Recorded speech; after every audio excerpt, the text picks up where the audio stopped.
যদা যদা হি ধর্মস্য গ্লানির্ভবতি ভারত অভ্যুত্থানমধর্মস্য তদাত্মানং সৃজাম্যহম। অর্থাৎ, হে ভারত, যখনই ধর্মের অধঃপতন হয় এবং অধর্মের অভ্যুত্থান হয়, তখনই আমি নিজেকে প্রকাশ করার জন্য অবতীর্ণ হই। সৃষ্টির নিয়ম অনুযায়ী যে যে সময়ে পৃথিবীতে পাপ, অত্যাচার, অধর্ম চরম সীমায় পৌঁছায়, ঠিক তখনই ভগবান আসেন পৃথিবীতে বিভিন্ন অবতার রূপে। উত্তম শক্তির অধিকারী এই অবতারগুলি বিনাশ করেন দুষ্কৃতী তথা পাপীদের। তারাই নতুন করে স্থাপনা করেন ধর্মের এবং পরিত্রাণ দেন সাধু বা সৎ ব্যক্তিদের। হিন্দু ধর্মগ্রন্থ অনুযায়ী ইতিমধ্যেই ভগবান বিষ্ণুর 9টি অবতার যুগে যুগে পৃথিবীতে এসেছেন এবং নতুনভাবে স্থাপনা করেছেন পৃথিবীকে। এবার আসতে চলেছেন ভগবান বিষ্ণুর 10ম এবং সর্বশেষ অবতার কল্কি। কিন্তু কে এই কল্কি? কেন এবং কিভাবে ঘটবে তার আগমন? কি এমন বিশেষ গুণ থাকবে তার মধ্যে যে তিনি একাই কলিযুগের পাপাচার ও অধর্মের মহাশক্তিশালী অধিপতি কলিকে পরাজিত করতে পারবেন? কেমন হবে কলি ও কল্কির যুদ্ধ? আর কারাই বা সাহায্য করবেন এই মহাযুদ্ধ সম্পাদনে? আচ্ছা, আদৌ কি কল্কি নামক কোনো যোদ্ধা আসবেন পৃথিবীকে পরিত্রাণ দিতে, নাকি এ নিছকই মানুষের কল্পনা? এই সমস্ত প্রশ্নের উত্তর আমরা জানার চেষ্টা করব আজকের এই ভিডিওতে।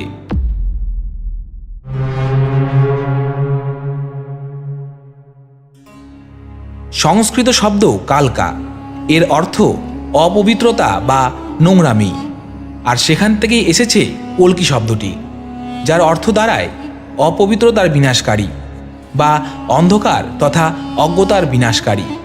এছাড়াও কল্কি শব্দের আরেকটি অর্থ হল কাল, সময় অথবা ধ্বংসকারী। হিন্দু ধর্মগ্রন্থের বিভিন্ন পুরাণসমূহে, বিশেষ করে বিষ্ণু পুরাণ, ভাগবত পুরাণ ও কল্কি পুরাণে ভগবান কল্কির বিষয়ে বিস্তারিত বিবরণ দেওয়া রয়েছে। যেমন কল্কি পুরাণ অনুযায়ী বৈশাখ মাসের শুক্লপক্ষের 13তম তিথিতে বর্তমান উত্তরপ্রদেশের অন্তর্গত সম্বল নামক এক গ্রামে ব্রাহ্মণ যোদ্ধা পরিবারে জন্ম নেবেন ভগবান কল্কি। তার মাতা পিতা হবেন যথাক্রমে সুমতি এবং বিষ্ণুযশ, যিনি সকল বেদ ও জ্ঞানের অধিকারী হবেন। ভবিষ্যতে কি ঘটবে তা সম্পর্কে বহু কথায় হিন্দু ধর্মগ্রন্থে আগে থেকে ব্যাখ্যা করা আছে। ঠিক তেমনি ভগবান কল্কির বিবাহ সম্পর্কে বেশ কিছু তথ্য সেখানে লেখা আছে। যেমন ভগবান কল্কির 2 স্ত্রী থাকবেন, পদ্মাবতী এবং রমা। পদ্মাবতী হলেন সিংহলের রাজা বৃহদ্রথম ও রানী কৌমুদীর কন্যা, যিনি হলেন লক্ষ্মীর অবতার। অপরদিকে রমা হলেন রাজা শশীধ্বজের কন্যা। তিনি হবেন অত্যন্ত রূপসী ও ক্ষমতাশালী। তাকে বৈষ্ণবী দেবীর অবতার হিসেবেও মানা হয়। এখন হয়তো আমার মতো আপনার মনেও প্রশ্ন জাগতে পারে যে ভগবান কল্কি তো সততা ও ন্যায়ের প্রতীক, তাহলে তিনি কেন 2টি বিবাহ করবেন? সেই প্রশ্নের উত্তরও আছে।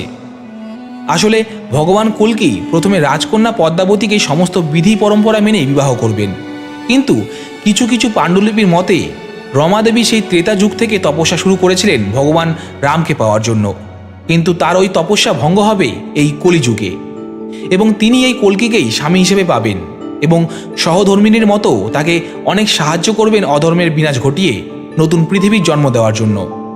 ভগবান কল্কির 4 সন্তানও থাকবেন। উপপুরাণ অনুযায়ী রানী পদ্মাবতীর থেকে জন্মলাভ করবেন জয় ও বিজয়, আর কল্কি পুরাণ অনুযায়ী রানী রমার কাছ থেকে ভূমিষ্ঠ হবেন মেঘমাল ও বলাহক। এছাড়াও কল্কি দেবের থাকবেন 3 বড় ভাই, সুমন্ত, প্রাজ্ঞ ও কবি।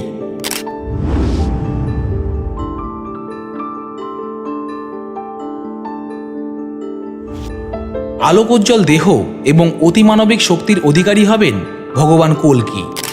তিনি দেবদত্ত নামক এক ধবধবে সাদা ঐশ্বরিক ক্ষমতাপ্রাপ্ত ঘোড়ায় চড়ে আসবেন পাপ দমন তথা ধর্ম, সত্য ও ন্যায়ের প্রতিষ্ঠা করার জন্য। তার হাতে থাকবে এক উজ্জ্বল ধারালো তলোয়ার, যা সমাপ্তি ঘটাবে অন্যায়ের। 64টি কলা কৌশলের অধিকারী মহাশক্তিশালী এবং মহাবুদ্ধিমান কল্কিদেব প্রলয়ে আনবেন পৃথিবী জুড়ে।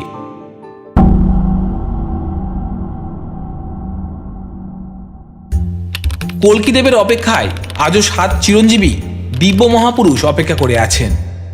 তারা কারা? কি কারণে তারা কল্কিদেবের অপেক্ষা করছেন? এবং কল্কিদেবকে তার কার্য সম্পাদনে কিভাবে তারা সাহায্য করবেন, এই সমস্তটাই জানার চেষ্টা করব আমরা আজকের এই ভিডিওতে। এই 7 মহাপুরুষের প্রথম হল পরশুরাম। ভগবান বিষ্ণুর ষষ্ঠ অবতার হলেন ভগবান পরশুরাম। তিনি কিভাবে চিরঞ্জীবী হয়ে উঠলেন তার পিছনে একটি ছোট্ট কাহিনী আছে। একবার ভগবান পরশুরামের পিতা ভীষণ ক্রোধের বশে তাকে আদেশ দিয়েছিলেন তার মাতার মস্তক ছিন্ন করতে। পিতার বাধ্য পুত্রের মতো তিনি সেই কাজ করেও ছিলেন। তাই তার পিতা সন্তুষ্ট হয়ে তাকে বর দিয়েছিলেন চির অমর থাকার। রামায়ণ এবং মহাভারতের একটি গুরুত্বপূর্ণ চরিত্র হল এই পরশুরাম।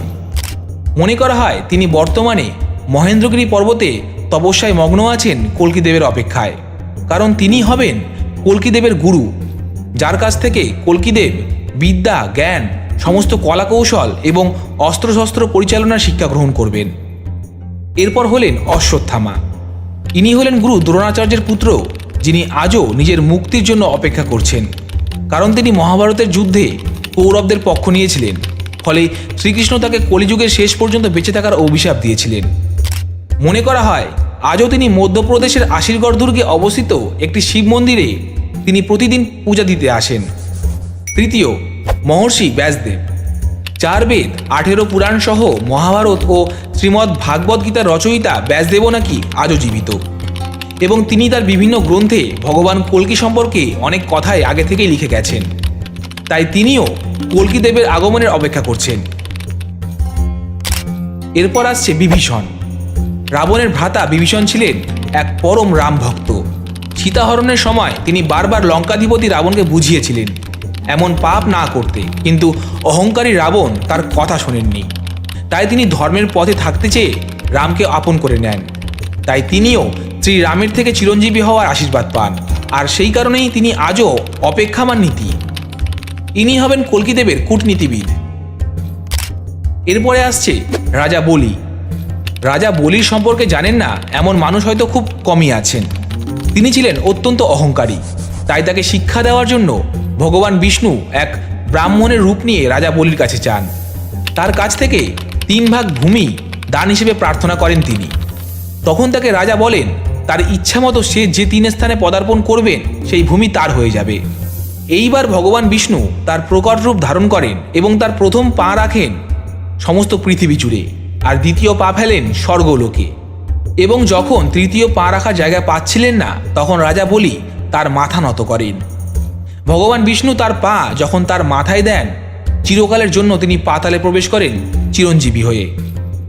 এরপর আসছে কৃপাচার্য।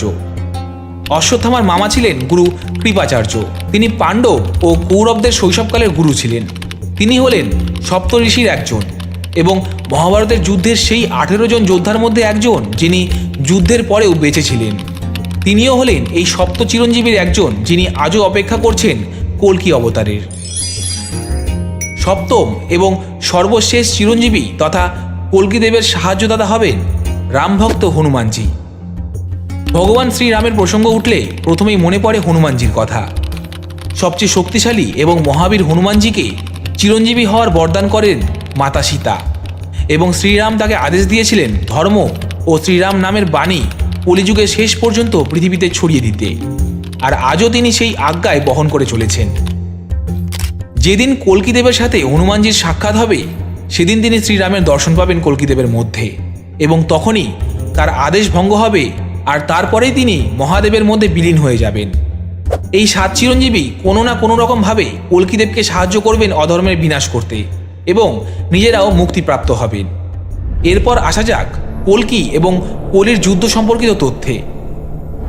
এই যুদ্ধকে 2টি দৃষ্টিভঙ্গিতে দেখা যেতে পারে, একটি আধ্যাত্মিক এবং অন্যটি বাস্তবিক। আধ্যাত্মিক দিক দিয়ে মনে করা হয় কলিযুগের শেষে কলি কালচে রং এবং ঘৃণায় ভরা লাল চোখের শরীর ধারণ করবে। তার কারণেই যখন পৃথিবী জুড়ে ছড়িয়ে পড়বে পাপাচার, মিথ্যা, হিংসা, অধর্ম, ক্রোধ, কাম ও লালসার থাবা, তখনই আগমন ঘটবে ভগবান কল্কির, এবং তিনি যুদ্ধ করে বিনাশ করবে পৃথিবীর, আর আবারও সূচনা করবেন সত্যযুগের। কিন্তু যদি আমরা বাস্তবিক দিক দিয়ে বিচার করি, কলি কিন্তু কোনো ব্যক্তি বা প্রাণী নন, বরং কলি হলো সমাজের অসৎ শক্তি, যার অস্তিত্ব কোথায় কোথায় জানেন? সমাজের খুব পরিচিত 5টি স্থানে, যেমন জুয়া খেলার আসর, মদ্যপানের আখড়া যেখানে ব্যভিচার করা হয়, মাংসাহার করা হয় এবং স্বর্ণ বা টাকাকে যেখানে পূজা করা হয়। অপরদিকে কল্কির তলোয়ার কোনো সাধারণ অস্ত্র নয়, এটি হলো সত্য, জ্ঞান, ধর্ম ও চেতনা স্থাপনের প্রতীক। এই যুদ্ধ হতে পারে আমাদের আত্মিক বিপ্লব, যার সাহায্যে মানব মনের কলুষিত দিক ধুয়ে মুছে সাফ হয়ে যাবে। হতেও তো পারে তিনি আমাদের মধ্যেই আছেন, আমাদের জেগে ওঠার অপেক্ষায়। আপনি অবশ্যই কমেন্ট করে জানান আপনার কোন মতটি সঠিক মনে হচ্ছে এই বিষয়ে। তবে হয়তো এটা জানলে অবাক হয়ে যাবেন যে ভগবান কল্কি জন্মানোর পূর্বেই পূজা পেতে শুরু করেছেন ভারতবর্ষে। তা আজ বা কাল থেকে নয়, বরং কয়েক হাজার বছর আগে থেকেই।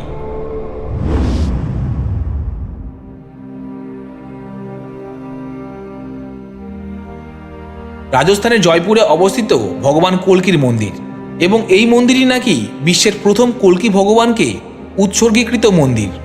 এই মন্দির প্রতিষ্ঠা করেছিলেন জয়পুর শহরের প্রতিষ্ঠাতা মহারাজা সওয়াই জয় সিং 1727 খ্রিস্টাব্দে, মতান্তরে 1739 খ্রিস্টাব্দে। মার্বেল ও লাল বেলে পাথর দিয়ে তৈরি এই মন্দির নিয়ে বহু রহস্য আছে। মনে করা হয় এখানে ভগবান আস্তে আস্তে জীবিত হয়ে উঠছেন। এখানে আছে সাদা রঙের এক বিশেষ পাথরে তৈরি ঘোড়ার মূর্তি, যে ঘোড়ার পায়ে ক্ষত আছে এবং তা ক্রমাগত বেড়েই চলেছে। যেই দিন এই ক্ষত সম্পূর্ণ রূপ নেবে সেই দিনই নাকি আবির্ভাব ঘটবে ভগবান কল্কির।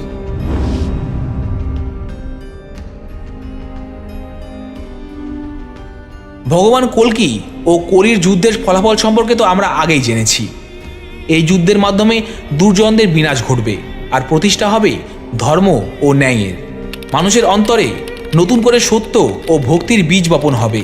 পাপাচার, হিংস্রতা, স্বার্থপরতা দূর হয়ে গিয়ে আবারও সূচনা ঘটবে সত্যযুগের।